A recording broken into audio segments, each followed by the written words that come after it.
azụ anachite gị azụ ụbọchị taa ọzọkwata ego nke akpọcha kịta bụ ndị ochongolongo ọsadebe ịghọtago. ọ bụrụ na ị gere egwu ahụ ọfụma ikwesị ịghọta ebe egwu ahụ si abịa na ọ bụrụ ihe niile ka a na-akọwasịrị mmadụ. ihe m jiri dịkwanụ very happy na ụmụ egwu ndị anụ legends akụchala anyị bụ na akụkọ ka ha na-enye anyị ịghọta ha na-eji nnọọ nwayọọ wetuo nnọọ obi ofu egwu ọ na-agbaruche 18 minutes 10 minutes 7 minutes. ọ maka na ha chi iji nnọọ nwayọọ kọwasịala gị ọfụma ka ha fesi na agwara gị mana agwachasịkwa gị maka na ekwu egwu anụghị mere ntị mana afụzi ekwughị mazie na o mere ọnụ ha ekwugokwa. eburu nwa afọ Igbo chọrọ ka Igbo gaa n'iru ikwesị igechi ụmụ egwu ndị a. He did very very convinced n'ime the right thing at the right time bụ ezigbo ihe. imekwanụ ihe dị mma oge ọbụla bụ ezigbo ihe na ọ ga-akakwa ụgwọ. afọ mbọ Aunty Chinazụ dịka m si wee kwu ya, program ị na-ege bụ Odenigbo. kịta ka mma gwazi unu ihe nji maka ya wee bịa bụrụ maka gịnị ndị ochongolongo akwa maka na ọ na-agbụkwanụ nna anụ ka anyị ụfọdụ ihe na-emegasị na-adị surprised na-asị kedụzi ife na-eme na mgbe anyị na-etonitekwa na ọ dị ọkwa n'otu a ka ọ na ọ dị mana maka na foonu adịrị anyị nwee ike ya dị afụgasị ha ya dị anụchasị ha. foonu abịazi dịzie anụ nnọọ bịazi nnọọ mezie nnọọ things ọ dịzie nnọọ ka ọ kazi njọ kịta kasị na mụ nwa aghọtarozi ife na-eme aghọtazi ọ dịzi too much nke bụkwụzi na ihe ọjọọ na-eme ndị mmadụ agbacha aka akimgbe nọrọ nnọọ na-ege na-enene aghọtarọ m. nke abụọzi mgbe ihe na-esebe fon kịta akwụzi a na-edobezi fon na-enenezi ihe na-eme ya mebe nnọọ na anyị nọkwa na Naịjirịa nọ anyị si na wida ihe mana ọ bụrụzi ụdị dị anyị nke ahụ dị anyị mba ọ bụrụ ụdị nke nzekwanụ na agwakwa m unu si na ihe ọbụla ị na-eche mmadụ na mmadụ na ebe ọzọ na-eche ya ahụ ịchọ ime onwego ndị mechasị ya. anyị mere njiri efu dị stories ka mburi ya bịa kene ka anyị mekwanụ nnọọ nke ka anyị maka aghọtara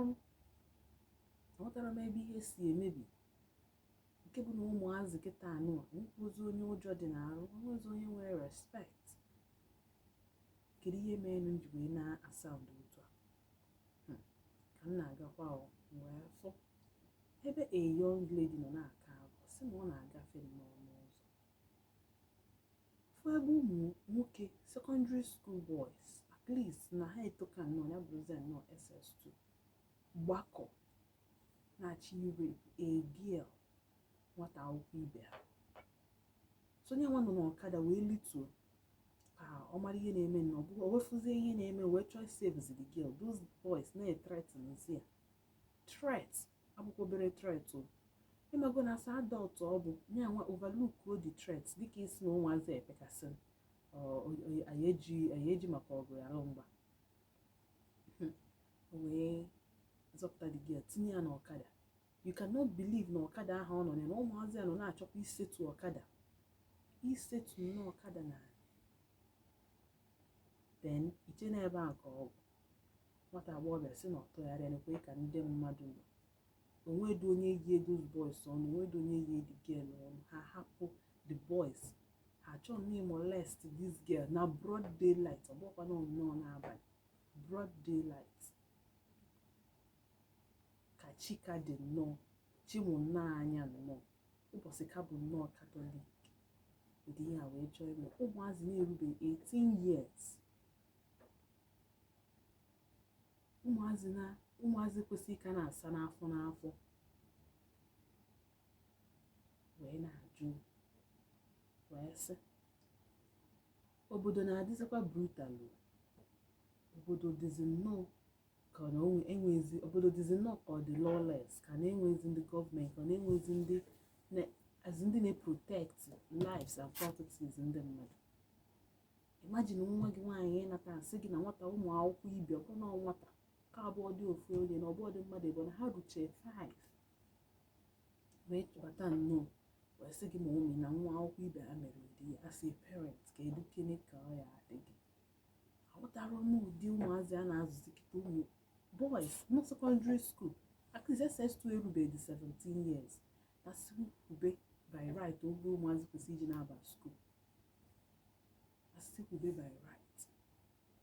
onye na SS3 kwesịrị ịnọ 17 years plus mgbe ihe ejiwe nenezie jambụ dịka otu a gọọmenti si wee megi ya kịta na onye eruo 18 years na ọma nene jambụ mgbe ihe ejiwe nenezi jambụ ị na-eme 18. I'm wondering kedu ife na-emezi kedu ebe ihe nọ wee mee kedu ihe parents is it that parents adịghị arụzikwu dị ọrụ ha mana parents adịghị emezi ihe ha kwesịrị ime maka na anya bụ ihe na-agba adịzi m confused ọkwasị eche m na ya ekwete onye ọnwụ na mgbe nnọọ kọọ ya azụ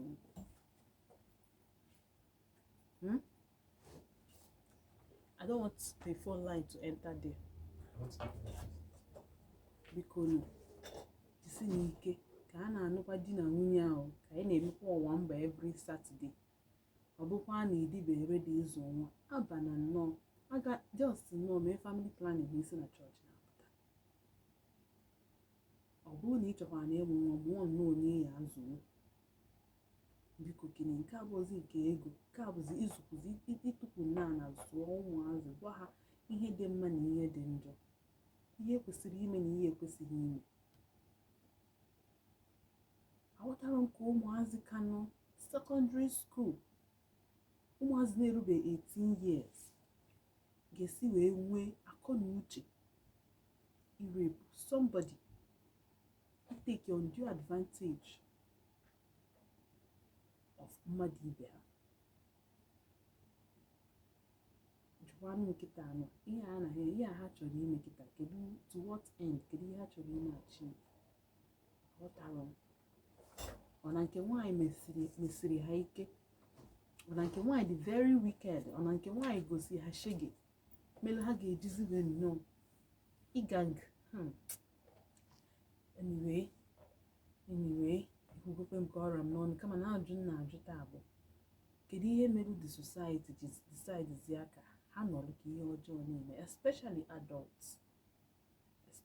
adults kedu ihe mee ọ maka na obodo adịrọ mma ka ọ n'ọbọdụ ihe a ka anyị na-eje ka ọ bụghịkwa down ka ihe a na-ekwusi nze asị na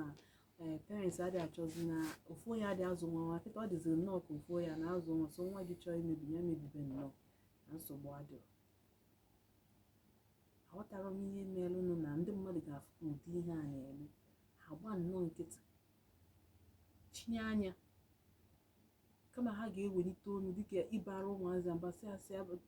pọnishie ha ọfụma agba nkịtị foodu aka foodu ụkwụ fooducha ihe niile gba nkịtị na-enene if not for this girl if not for her onye maka the girl onye makwa na okara ije ndụ ya wee pụta bikosi aghọtara biko ị ga-etinye ọnụ n'okwu a jisi ike ka ị kpọọ m na ijisi ike kpọọ m na phone line anyị our phone line I don't have it off heart our phone line you know you brought it out that time jisi ike kpọọ m ka anyị malụ ka anyị tinye ọnụ n'okwu anụ a ka anyị malụ ihe na-eme because na anya bụ ihe ọ dịkwa very very bad ọ dị very bad amaghị maka gị mana mụ ọrụ onwe mba ntichi na-azọ puku a na ebe a kịta I can't even imagine nwa m nwaanyị gaa skuul nọọ jeche pụta akọba ụdị akụkọ sọsọ na oriri nne ụtụtụ kụrụ akpị ya yiri skuul uniform ka o jee gụọ akwụkwọ ụmụazị ibi ya tụtụrụ ya were ya mee ihe ọ chọrọ mere ihe sọrọ ha